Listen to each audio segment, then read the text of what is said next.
Estamos frente a las ruinas de Cartago, un predio que conserva los vestigios de una sorprendente historia edilicia que demuestra cómo, en ocasiones, profundas creencias religiosas sobreviven a las peores catástrofes naturales.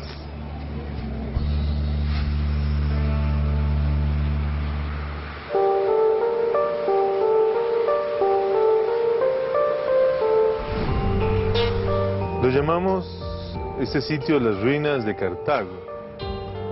Se dicen ruinas, aunque realmente se trata de un edificio que quedó a medio concluir. Son las ruinas de la parroquia de Santiago Apóstol y realmente ocupan el centro de la ciudad de Cartago. El templo es estilo neoclásico, tiene arco de medio punto, tiene falsas columnas, parecido a los templos que se edificaron en Europa en fines del siglo XVIII y parte del siglo XIX. Estas ruinas se encuentran en el mismo lugar donde había sido edificada la primera parroquia que los españoles, como era la costumbre, construyeron al fundar la ciudad. De acuerdo a la tradición española, se trazaba la ciudad con una plaza central, que es la que está frente a este templo, y al lado este de esa plaza, el terreno para la iglesia. Era un pequeño ranchito de paja. Era una ciudad sumamente pobre, un pueblo sumamente pobre.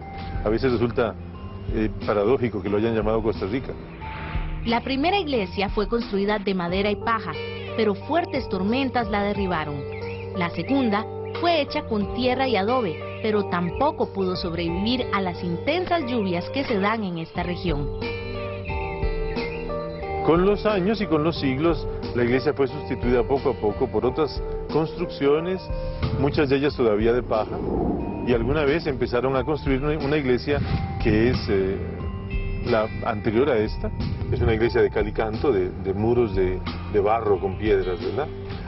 En esta iglesia se desarrolló el culto y tuvo lugar todo lo que se relacionaba con el desarrollo de la iglesia.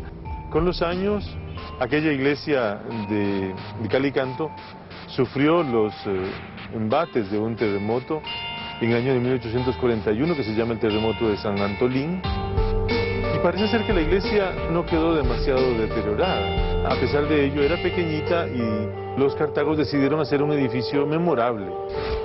La construcción de este edificio comenzó con gran ímpetu, pero con el paso del tiempo y por lo costoso de la obra, se fue perdiendo ese entusiasmo inicial.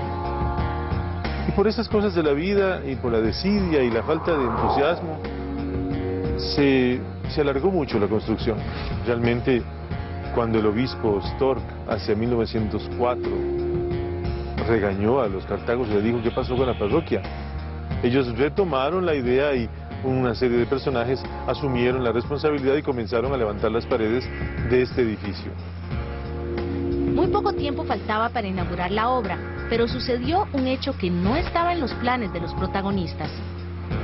Una catástrofe natural terminó con el sueño de finalizar la construcción de este gran edificio.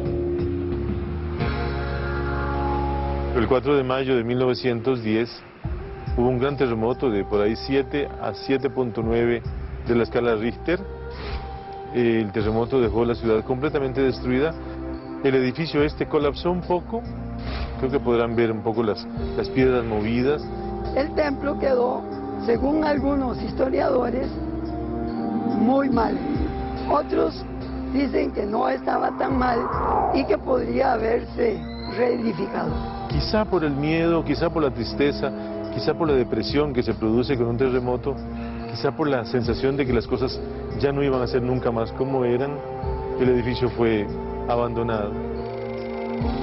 La parroquia se había pasado a la iglesia de San Nicolás, que hoy día es la Catedral de Cartago, y las ruinas siguieron su testimonio permanente de una cosa que quedó sencillamente sin concluir. En la actualidad, las ruinas de la parroquia Santiago Apóstol permanecen como testimonio del gran sueño que los habitantes de Cartago mantuvieron durante siglos, a pesar de las circunstancias adversas.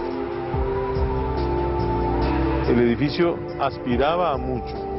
El edificio es uno de los 3 edificios de piedra que hay en Costa Rica. Realmente es un perpetuarse en la historia. Un edificio de piedra solo lo tienen aquellos pueblos que logran en su historia permanecer. Para el Cartago, Las ruinas son símbolo de su propia realidad. Son un edificio muy elegante, no está concluido, pero son de una gran elegancia y de gran estilo, ¿verdad? Es el mejor edificio de la ciudad, sin duda alguna.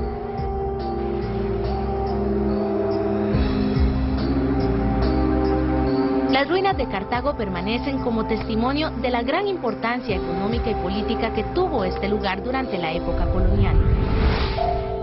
Muy cerca de las ruinas de la iglesia de Santiago Apóstol se encuentra la Plaza de la Basílica de Los Ángeles, un lugar que fue el centro político del país antes de conseguir su independencia.